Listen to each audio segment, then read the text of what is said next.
안녕하세요. 우리 한자성어 특강 이번 시간도 열심히 한번 암기하고 이해하고 굳건하게 우리 머릿속에 박아보도록 하겠습니다.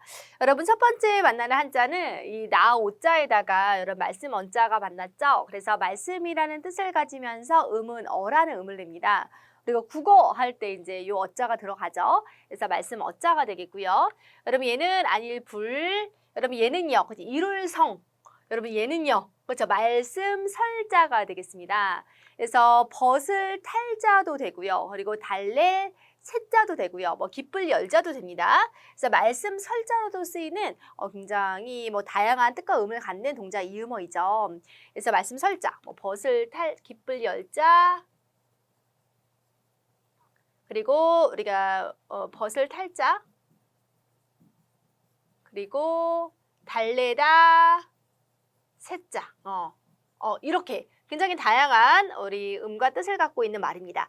그래서 어불성설이라는 것은 그렇죠. 말이 아닌데 말을 이룬다? 무슨 뜻일까요? 여러분 말이 조금도 사리에 맞지 않는 거죠. 말이 아닌데 자꾸 말을 하려고 해요. 그러니까 사리에 맞지 않는 말을 말하고자 할 때 우리가 어불성설이라고 이제 볼 수가 있습니다. 여러분 그 다음 한자 볼게요. 여러분 얘가 뜻 의자죠. 뜻 의자가 되겠습니다. 뜻 의자에다가 이렇게 사람의 무수가 오면 억이 돼요. 모든 사람이 갖고 있는 마음속의 뜻인가요? 저의 암기 팁입니다. 모든 사람이 갖고 있는 어떤 마음속의 뜻, 나 억 정도 벌어보고 싶다. 나 억 정도 가져보고 싶다. 근데 참, 이 물가가 많이 상승을 한 게, 요즘 집값이 억이 넘잖아요. 그런데, 제가 어렸을 때만 해도 이제 억이라는 수는 너무나 범접할 수 없는, 현실 안에서 우리가 차마 체험할 수 없는, 체감할 수 없는 그런 돈의 액수였거든요. 근데 어느 때부턴가 10억, 20억, 이런 말들이 오가는 게 참 신기합니다. 예. 어쨌든 억을 말합니다, 여러분. 억을 말하고요. 얘는 뭐를 말할까요? 그렇죠. 조를 말합니다. 와, 억보다 더 큰 단위죠. 조. 그리고 여러분 얘는요. 얘가 이제 뭔가 창고를 의미할 때 곶집 창자고요. 그리고 지금 여기 초두머리가 있기 때문에 뭔가 식물 이런 뜻을 갖게 되겠죠. 그래서 푸르다 창자가 되겠습니다. 그래서 우리가 식물이라는 거, 나무라는 거, 풀이라는 것은 푸르기 마련이기 때문에 우리가 푸를 창자다라고 이제 볼 수가 있고요. 얘는 바로 날생자가 되겠어요. 그래서 억조 창생이라고 하면은 우리가 수많은 백성을 말합니다. 그렇죠? 억만큼의 조만큼의 굉장히 많은 그런 백성을 우리가 억조 창생이라고 이제 볼 수가 있어요. 억만지중 억만창생이라고 이제 또 하죠. 억과 조는 모두 수의 단위로서 그 수의 양이 매우 많음을 나타낼 때 우리가 억조 창생이라고 이제 볼 수가 있습니다. 매우 많다라는 것을 의미하죠. 여러분 얘는 바로 무엇일까요? 말씀 언자. 여러분 얘는요. 아까 전에 보았습니다. 말씀 어자죠. 여러분 얘는요. 길 도자. 그리고 여러분 얘는요. 우리 너무나 작은 요자. 뭔가를 막 엉클어져 있는 것을 요 도끼로 그냥 확 끊는다라고 해서 끊을 단자. 해서 언어도단이라고 하는 건 말로 가는 길이 끊어졌어. 말로 가는 길이 끊어지면 우리가 더 이상 말을 할 수가 없죠. 그래서 말하려고 해도 어이가 없어서 말할 수 없음. 말이 안 되는 거죠. 말하려고 해도 어이가 없어서 말이 안 되는 것으로 우리가 언어도단이라고 할 수가 있습니다. 말이 안 된다라는 것을 의미합니다. 여러분 얘는요. 말씀 언자. 여러분 얘는 그쵸 가운데 중자. 여러분 얘는요. 있을 유자. 여러분 얘는요. 뼈 골자. 해서 우리가 말 중에 뼈가 있다라는 거죠. 우리가 농담 삼아 하는 말에 히히덕 웃고 났는데 뭔가 좀 마음이 좀 안 좋아. 불편해요. 뭔가 그 말에 뼈가 있는 것 같고 그런 느낌이 있을 때가 있죠. 그래서 언중유골이라고 하면은 말 속에 뼈가 있다는 뜻으로 예사로운 말인 것 같지만 사실은 그 안에 단단한 속뜻이 들어있음을 이르는 말입니다. 단단한 속뜻이 들어있음을 이르는 말이죠. 그래서 언중유골이라고 이제 볼 수가 있고요. 여러분 얘는 바로 무엇입니까? 지금 제방변이 나타나고 있고 얘가 이제 문득엄자예요. 문득엄자. 근데 이 엄이 여러분 이 어두울 암자와 음이 비슷하잖아요. 그래서 얘도 뭔가 그와 비슷한 의미를 이제 가지게 되었고요. 또 손으로 이렇게 어둡게 하려면 어떻게 해야 돼요? 가려야 되잖아요. 눈을 딱 가리면 이제 어두워지는 거잖아요. 그래서 가릴 엄자가 됩니다. 가릴 엄자. 여러분 얘는 귀자. 여러분 얘는요. 우리가 버금 차자죠. 얘 버금 차자.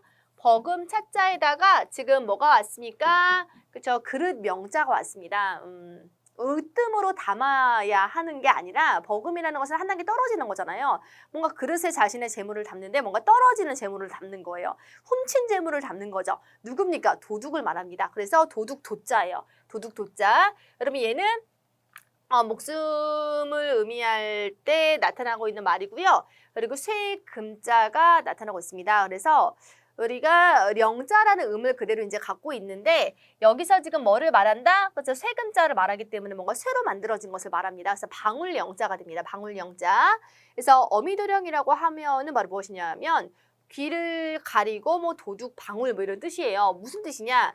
귀를 막고 귀를 가리고 그리고 방울을 훔친다.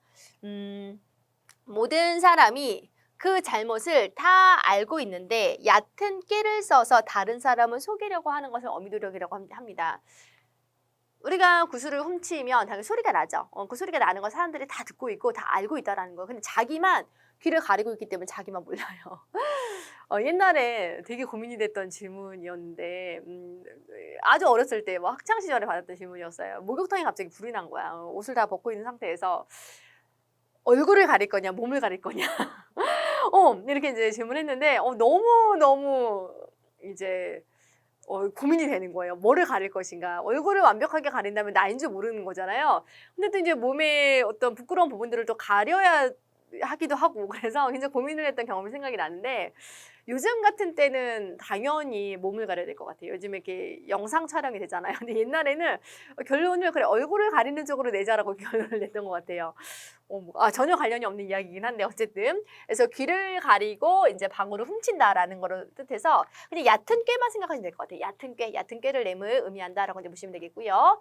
여러분 얘는 바로 무엇입니까? 나 여자에다가 이 먹을 식자 그리고 밥 식자입니다. 그래서 밥이라는 것은 참 풍부하고 그리고 남을 정도로 많으면 좋겠죠. 여유가 많거나 남으면 좋을 거예요. 그래서 남을 여자입니다. 나여자에서 지금 음이 이렇게 열어 오고 있고요. 남을 여자가 되겠고요. 그리고 얘는 바로 무엇입니까? 조조자에다가 지금 여기에 나무 목자가 있습니다. 그래서 조랑 비슷한 음을 내고 있고요. 도자고요. 그리고 이제 어떤 열매를 말합니다. 도라는 음을 갖는 열매 뭐일 것 같나요? 포도? 아니죠. 복숭아죠. 복숭아 도자입니다. 여러분 얘는 지자고요. 그리고 여러분 얘는 우리가 그물에다가 아닌 것을 담는 거예요. 아닌 것을 담는 거. 그렇죠? 그래서 허물죄자가 되겠습니다. 허물죄자. 그래서 여도지죄라고 하면은 이제 남은 복숭아를 누군가에게 준 죄예요. 이건 사실 고사와 연결돼서 생각을 안 하면은 이해할 수 없는 내용인데요. 같은 행동이라도 사랑을 받을 때 그리고 미움을 받을 때 각기 다르게 받아들여질 수 있다는 것을 비유하는 말입니다. 라는 거죠. 우리가 남녀가 이제 사귈 때 막 여자가 막 입에 묻히고 먹어. 그러면 이제 남자가 막 사랑에 빠졌을 때는 어쩜 그렇게 귀엽게 먹니야. 입에 묻힌 것도 예쁘다라고 하지만은 권태기야. 너무 상대가 지겨워. 입에 묻히고 먹어. 그러면 너 이렇게 추접스럽게 먹냐. 보기 싫다. 이렇게 이제 말을 하게 되는 거잖아요. 같은 행동이라도 우리가 사랑을 받을 때와 미움을 받을 때 각기 다르게 받아들여진다는 것을 말합니다. 남은 복숭아를 임금에게 주었어요. 네가 이렇게 맛있는 복숭아를 나에게 주다니 하면서 되게 좋아하셨어요. 나중에 이제 그 신하가 미워진 거지. 그래서 그 신하가 자기가 먹다 남은 복숭아를 자기에게 준 것을 가지고 이제 탓을 하는 그런 고사인데요. 한번 볼게요. 미자가 군주에게 총애를 받았다가 미움을 받게 되었던 고사에서 유래를 한 말입니다. 사랑을 받을 때는 임금의 수레를 타고 나갔어요. 그리고 먹던 복숭아를 왕에게 주었어요. 사실 임금의 수레를 타고 나간 건 이제 자기 이제 부모님이 뭐 좀 아프시고 뭐 그렇다고 해서 이제 위급한 상황에서 어쩔 수 없이 이제 나간 건데 그 당시만 해도 이제 그렇게 임금의 수레를 탔다라는 것은 이제 중죄였습니다. 용서를 해준 거죠. 네가 효심이 깊구나. 그리고 이제 맛있는 복숭아를 이제 너무 맛있어서 드린다라고 하면서 주었을 때도 다리가 잘리는 죄임에도 불구하고 어머니를 생각해서 수레를 타고 나가는 효자로다라고 했고 자기가 다 먹고 싶은데도 불구하고 나를 생각해서 남겨주다니 얼마나 나를 생각하는 것이냐라고 이제 하더니 이 임금이 군주가 미자를 사랑하는 마음이 식었습니다. 그래서 그것에 대해서 거짓말을 하고 수레를 타고 나갔고 그리고 먹다 남은 복숭아를 주었다 해서 벌을 주었다는 거예요. 같은 행동이라 할지라도 그저 어떤 상황에 따라서 뭐 이게 사랑하거나 뭐 미워할 때에 따라서 받아들여지는 것이 다를 수 있다라는 것을 의미하고 있죠. 여러분 이 한자는 같을 여자, 그리고 이 한자는 우리가 다시 붙자이죠. 다시 붙자에 이렇게 주검시 어미 왔습니다. 따라서 밟을 리자예요. 밟을 리자. 우리가 뭔가 걸음을 밟고 또 밟기 마련이죠. 그래서 밟을 리자가 되겠고요. 이 다시를 의미하니까 다시 또 하는 거 밟는 행위입니다. 밟을 리자. 여러분 얘는 바로 무엇입니까? 열불 박자이죠. 많이 하셨던 그쵸? 펼부자에다가 이렇게 초두머리가 오면은 얘가 열불 박자라고 했습니다. 여러분 얘는 그쵸? 얼음 빙자입니다. 그래서 엷은 얼음을 밟는 것과 같다. 여러분 뜻은 굉장히 분명하게 바로 연상이 되실 거예요. 엷은 얼음을 살얼음을 밟는 것과 같다. 굉장히 불안한 상황을 의미하죠. 살얼음을 밟는 것과 같다라는 뜻으로 아슬아슬하고 위험한 일을 우리가 비유적으로 이를 때 열이 박빙이라고 할 수가 있습니다. 그럼 이 한자는 뭐예요? 우리 더블 여자입니다. 그래서 줄여자라고도 하는데 뭔가 이렇게 양쪽에서 같이 응차 이렇게 드는 거예요. 응차 들어서 너에게 주는 거예요. 그래서 더블 여자 그리고 주다 여자로도 쓰이고요. 그리고 인간 세자 여러분 얘는 바로 무엇입니까? 얘가 세추자죠. 추라는 음을 내고 있고요. 그리고 제방면이 와서 뭔가 손으로 하는 행위 바로 무엇입니까? 밀추자. 여러분 얘는 우리가 벼가 많아요. 벼가 많으면은 그쵸 나중에 먹으려고 옮기기 마련이겠죠. 그래서 옮길 이자입니다. 그래서 여세추이라는 것은 바로 무엇이냐면은 우리가 옮겨 다녀, 밀고 옮겨 다녀.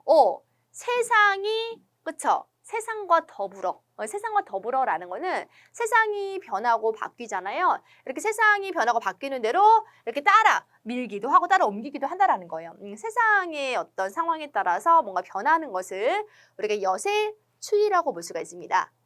그 다음 볼게요. 같을 여자, 이 한자는요. 세조자죠. 여러분 얘는 바로 무엇입니까? 셀 숫자예요. 셈하다라고 할 때 하나 둘 셋 셀 때 우리가 세다 숫자도 되지만은 또 뭐도 되냐면 자주를 의미하는 자주삭자도 됩니다. 그래서 자주삭자. 여러분 얘는 뭐예요? 날비자예요. 날비자. 새가 자주 나는 것과 같다라는 거예요. 새가 자주 날아요. 왜 날까요? 하늘을 날기 위해 자주 날갯짓을 하는 것과 같다라는 뜻으로 우리가 배우기를 쉬지 않고 끊임없이 연습하고 익히는 것을 여조삭비라고 할 수가 있습니다. 그래서 배우기를 쉬지 않고요. 끊임없이 연습하는 거예요. 계속. 그렇죠? 한자 마찬가지죠. 끊임없이 보시고 끊임없이 외워보시고 끊임없이 한번 점검해보시고 한번 읽어보시고 이게 맞구나 뭐 틀리구나 라고 하다 보시면은 한자가 해결이 됩니다. 여러분 25문항 중에서 뭐 3문항, 4문항이 나옵니다. 그럼 정말 많이 나오는 거잖아요. 예, 그렇게 보시면 돼요. 그래서 여조삭비 하면은 이제 새가 하늘을 날기 위해서 자주 날갯짓 하는 것과 같이 배우기를 쉬지 않고 끊임없이 하다를 의미하고 있습니다. 여러분 얘 뭐예요? 같을 여자, 여러분 얘는 날출자, 여러분 얘는 한일자, 여러분 얘는 입구자입니다. 그래서 하나의 입에서 나오는 것과 같다라는 거죠. 즉 여러 사람의 말이 뿅뿅 같음을 이루는 말입니다. 그렇죠? 같음을 이루는 말이죠. 여러분 얘 뭐예요? 그죠? 바꿀 역자, 바꾸다라는 뜻이죠. 얘는요, 이제 땅 짓자. 여러분 얘는 생각 사자죠. 너무나 쉽다. 갈짓자입니다. 그래서 우리가 내가 처해져 있는 땅을, 내가 딛고 있는 땅을 바꾸어서 한번 생각을 한다라는 겁니다. 그래서 내가 대하고 있는, 내가 지금 있는 그런 땅을 바꾸어 생각을 하는 것을 바로 역지사지라고 볼 수가 있습니다. 서로의 형편을 바꾸어서 생각해서 본다를 의미하고 있죠. 이 한자는 바로 무엇일까요? 실로 묶어 있듯이 뭔가 이게 살아있는 짐승, 뭐 사람을 말하잖아요. 사람이 맺고 있는 어떤 묶임? 이걸 뭐라고 해요? 사람이 이제 뭐 사람과 사람이 이제 맺어지고 있고 묶여 있잖아요. 이걸 인연이라고 하기 마련이죠. 그래서 인연 연자가 되겠습니다. 얘는 바로 뭐예요? 나무 목자. 여러분 얘는요? 구할구자. 그럼 여러분 얘는요? 물고기 여자가 되겠습니다. 그래서 나무에 인연을 대어서 그렇죠? 물고기를 구하다라는 그런 뜻이에요. 여러분 나무에 인연을 대고 나무에 가서 물고기를 아무리 구한다 한들 구해질까요? 구해지지 않죠. 어떤 상황입니까, 여러분? 그렇죠? 어리석은 상황이에요. 우리 물고기를 구하고 싶으면 바다에 가야 되죠. 그런데 나무에 가서 이제 막 물고기를 구한다라는 거예요. 그래서 어리석음을 비유적으로 하는 말을 우리가 연목구어라고 볼 수가 있습니다. 연목구어 관련된 고사를 한번 생각을 한번 해볼까요? 제나라 선왕이 천하를 통일하겠다는 욕심을 품고 있어 맹자한테 제나라 환공 그리고 제나라 문공의 사적을 물었습니다. 그런 다음에 폐하는 전쟁을 일으켜서 백성의 생명을 위태롭게 하고 이웃나라 원한을 맺고 싶습니까? 라고 물었어요.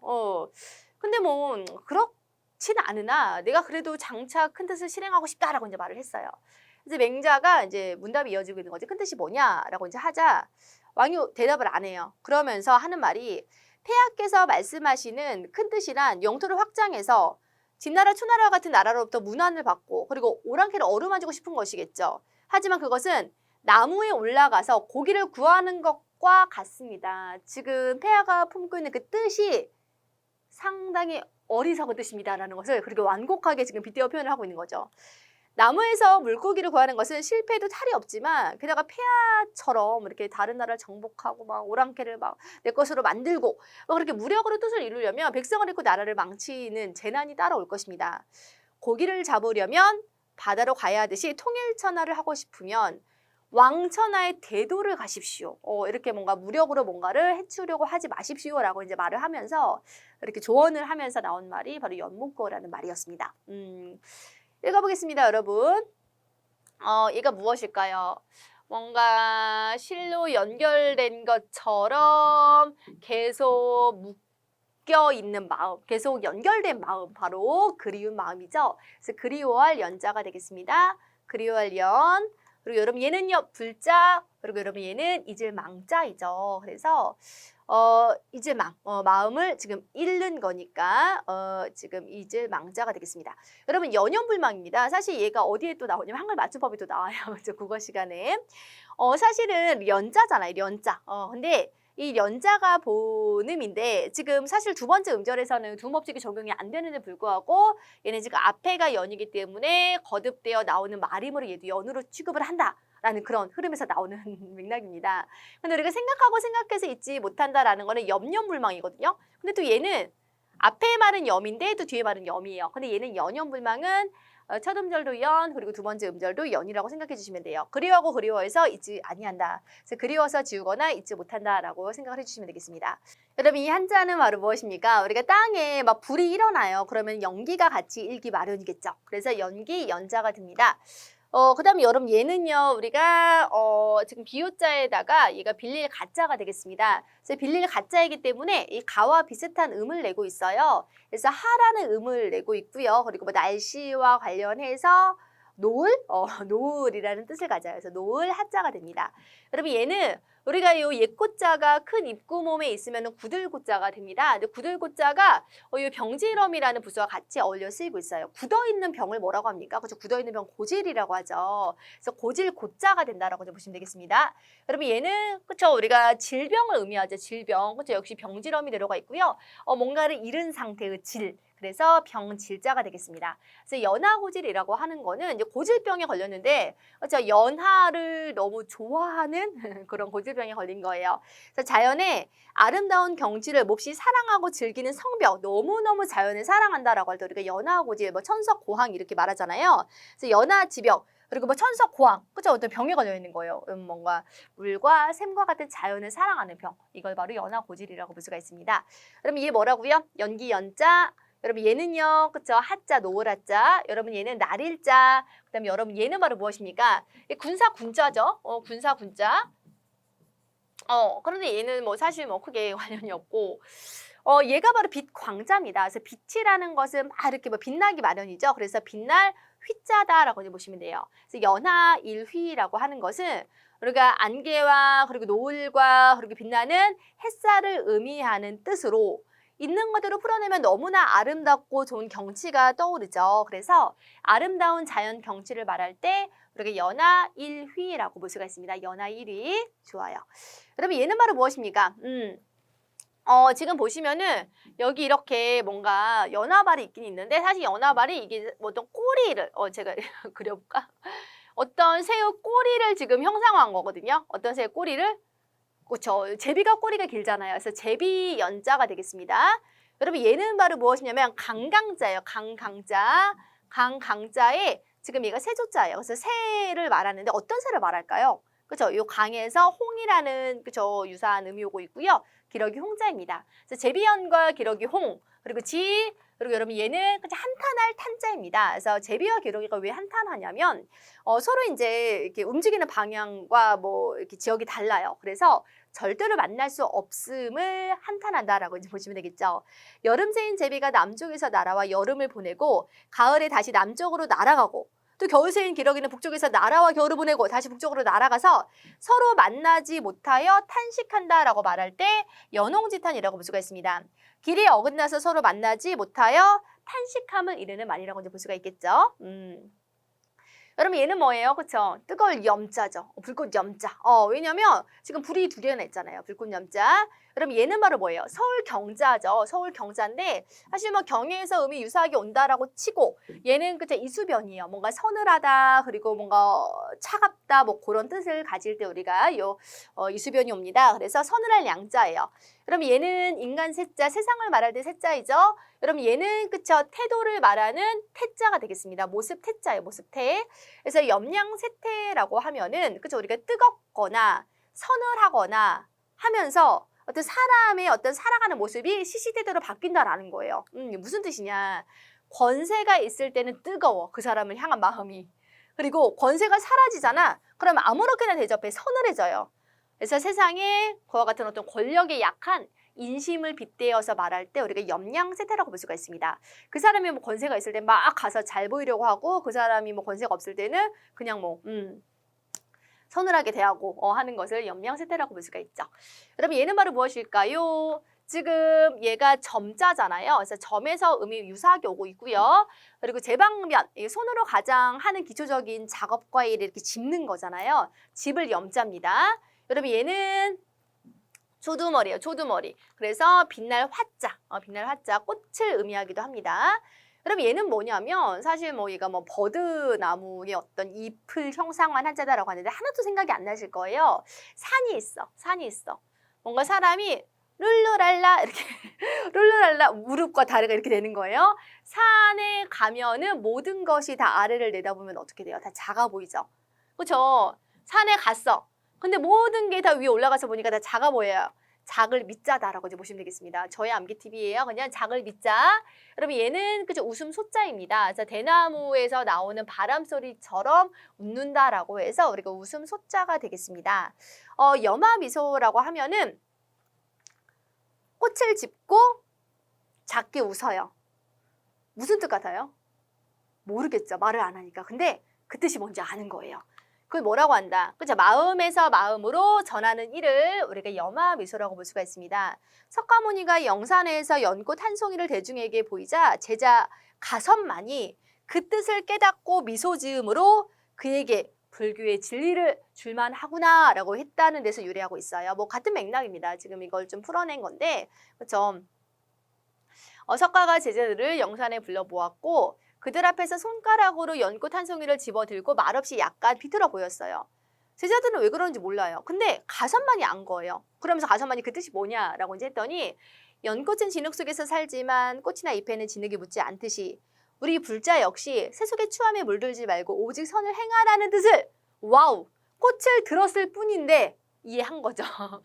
그제 석가는 가섭에게 말했다. 나에게는 적법, 안장이, 인간, 살상, 무상, 뭐 물리, 문자, 교회, 별전. 이것도 이제 분리 문자든지 문자로 말하지 않아도 서로 통한다는 그런 뜻인데 이렇게 이신전심으로 전하는 오묘한 뜻이 있는데 이것을 너에게만 전해주마라고 했다는 그런 데서 유래한 말입니다. 염화미소이죠. 그러면 읽어볼게요. 집을 염자. 여러분 얘는 빛날 화자 꽃을 집다라는 거예요. 그리고 보일 시자 그리고 무리에게 보여주다 같은 맥락입니다. 그래서 우리가 꽃을 들어서 무리에게 보여주었는데 그중에서 지혜로운 자 가섭만이 그 뜻을 이해했다라는 것이잖아요. 이심저심으로 전하는 일을 말합니다. 말이나 글로 분명하게 전하지 아니하고 마음으로 접근해서 전해도 이해가 됨을 의미하는 말을 우리가 염화시중이라고 볼 수가 있습니다. 그럼 얘는 뭐예요? 영화로울 영자죠. 영화로울 영자. 나무에 이렇게 빛이 나요. 저는 이제 송은영이잖아요, 이름이. 근데 끝에가 이제 꽃뿌리 영자거든요. 영화 영자. 또 멋있네요. 예. 영화 영자이고, 그리고 여러분 얘는 무엇입니까? 나무가 오래되었어요. 나무가 오래되었습니다. 그렇죠? 그러면은 마르기 마련이겠죠. 생기가 없어질 거예요. 마를 고자입니다. 여러분 얘는요. 그치? 이룰 성자에다가 지금 그릇 명자가 왔습니다. 그래서 성할 성자, 막 그릇 넘치도록 막 이루어지는 것을 성하다라고 할 수가 있습니다. 여러분 얘는 뭐냐면 지금 옷 의자죠. 옷 의자에다가 지금 뭔가가 왔어요. 사실 얘가 뭐 비 올 때 입는 도롱이를 형상화한 것이라고 하는데 사실 도롱이라는 연상이 여러분 안 될 거예요. 얘를 그냥 이렇게 볼까? 마이너스, 마이너스. 마이너스잖아요. 마이너스. 그쵸? 우리가 뭔가 사람이 딱 옷 입고 차리고 있는데 마이너스의 기운이 이제 있는 거예요. 쇠할 쇠자라고 이제 보시면 되겠습니다. 그래서 영고성세라고 하는 거는 영고가 이제 반대가 되는 말이죠. 영화롭거나 뭔가 마르거나 그리고 성하거나 쇠하거나라는 뜻입니다. 따라서 영화롭고 마르고 성하고 쇠함이라는 뜻으로 인생이나 사물의 번성함과 쇠락함이 서로 바뀜을 이룰 때 우리가 영고성세라고 볼 수가 있습니다. 뭔가 다 바뀌잖아요. 지금 저 사람 망했다 싶지만 언제 다시 일어설 줄 모르고 저 사람 왜 이렇게 하느님마다 잘 돼? 해도 어떻게 될지 모르는 거예요. 그래서 사람의 어떤 인간사가 영고성세의 어떤 기운이 있다라는 것을 의미하면서 이 말이 나왔습니다. 여러분 이거 뭐예요? 그렇죠? 오자죠. 오자. 여러분 얘는 바로 무엇입니까? 지금 이거 벼화자예요. 벼화자. 그래서 얘가 이제 뭐 껍질 각자인데 그래서 곡이라는 의미 나오고 있고요. 곡식 곡자가 되겠습니다. 얘는 그죠? 일백백자. 여러분 얘는 과자. 실과 과일 과자가 되겠습니다. 이제 뭐 나무에 아주 그냥 엄청나게 큰 과일이 열려 있는 거예요. 실과 과자예요. 그래서 오곡백과라고 하면은 온갖 곡식과 과실을 말합니다. 어떤 계절이 떠오르시나요? 그래서 가을, 추석이 떠오르죠. 그래서 오곡백과가 풍성한 그런 계절이 바로 추석, 가을이잖아요. 온갖 곡식과 과실을 의미하고요. 그 다음 여러분 얘 오자죠. 다섯 오자입니다. 그리고 리자 그리고 얘는 이게 뭐예요? 힘쓸 무자예요. 얘가 힘쓸 무자이죠. 힘쓰다. 그래서 힘력자가 딱 나오고 있어요. 그리고 여러분 얘가 바로 이제 비우자잖아요. 그래서 비와 관련되어서 안개를 말합니다. 안개 무자 중. 그래서 오리무중이라고 하면은 우리가 방향이나 갈피를 잡을 수 없다. 오리나 되는 짙은 안개 속에 있는 것처럼 방향이나 갈피를 잡을 수 없음을 말할 때 우리가 오리무중이라고 좀 볼 수가 있습니다. 여러분 얘는 뭐예요? 사람이 말이야, 막 이렇게 뭔가, 되게, 어떻게 외울까, 이거를? 예를 들면, 이 방자한 거 보이시죠? 모방자이고, 등구를 문이에요. 뭐 때리는 거예요. 사람이 막 뭔가 때려. 뭐 자기가 좀 겸손하고, 뭔가 사람을 존중할 줄 알면 때리지 않겠죠. 거만할 오자입니다. 거만할 오자.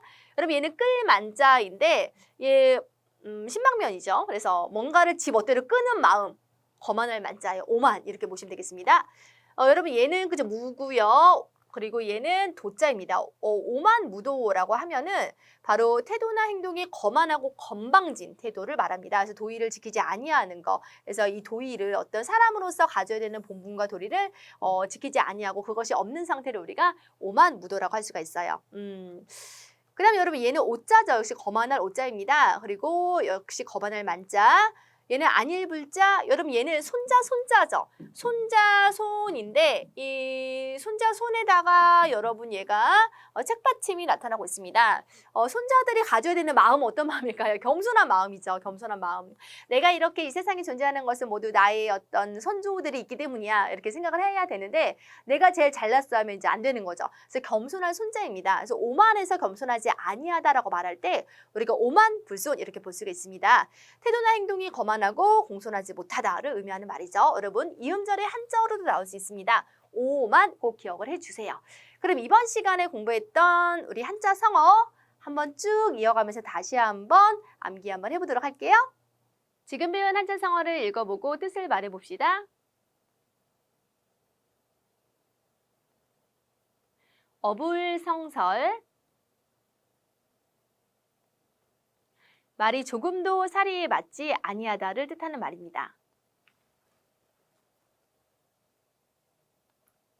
억조창생, 수많은 백성을 말하죠.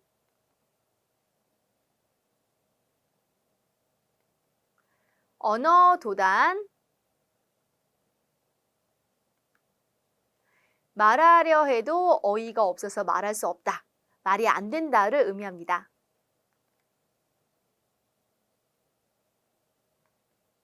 언중유골.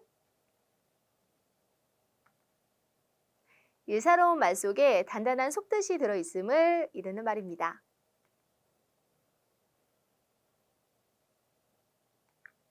어미도령.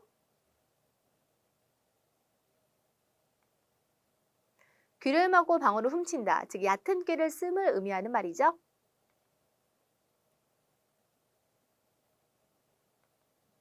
여도지죄.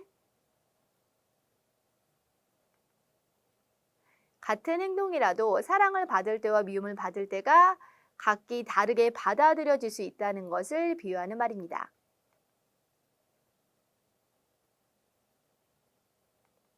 열이박빙. 살얼음을 밟는 것과 같다. 아슬아슬하고 위험한 일을 말해요.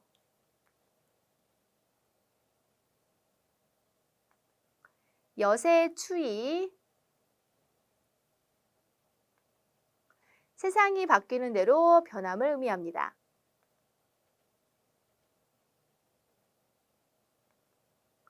여조삭비. 배우기를 쉬지 않고 끊임없이 연습하고 익힌다는 뜻을 가져요.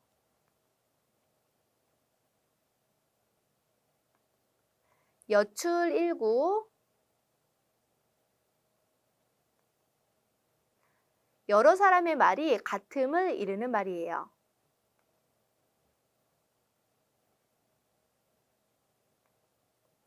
역지사지. 서로의 형편을 바꾸어서 생각하여 본다는 것을 말합니다. 연목구어. 불가능한 일을 하려는 어리석음을 비유적으로 이르는 말이죠. 연연불망. 그리워서 지우거나 잊지 못함을 이릅니다.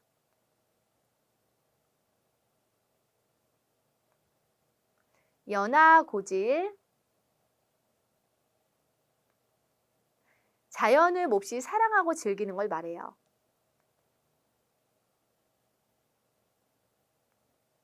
연하일휘. 아름다운 자연 경치를 비유적으로 이르는 말입니다.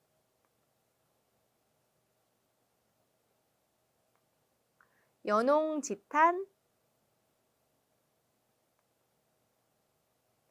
길이 어긋나서 서로 만나지 못하여 탄식함을 이르는 말이죠.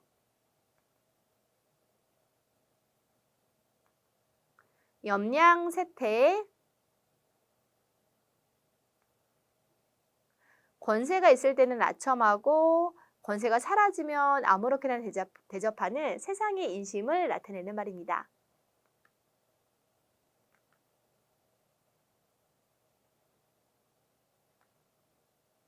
염화미소. 마음에서 마음으로 전하는 일을 말해요.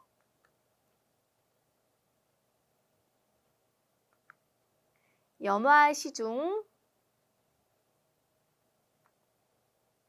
글에 의하지 않고 이심전심으로 뜻을 전하는 일을 말합니다. 영고성쇠. 인생이나 사물의 번성함과 쇠락함이 서로 바뀜을 이르는 말이에요.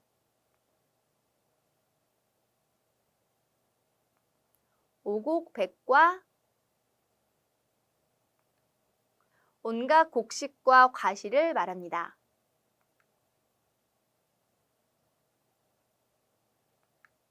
오리무중. 방향이나 갈피를 잡을 수 없음을 이르는 말이에요.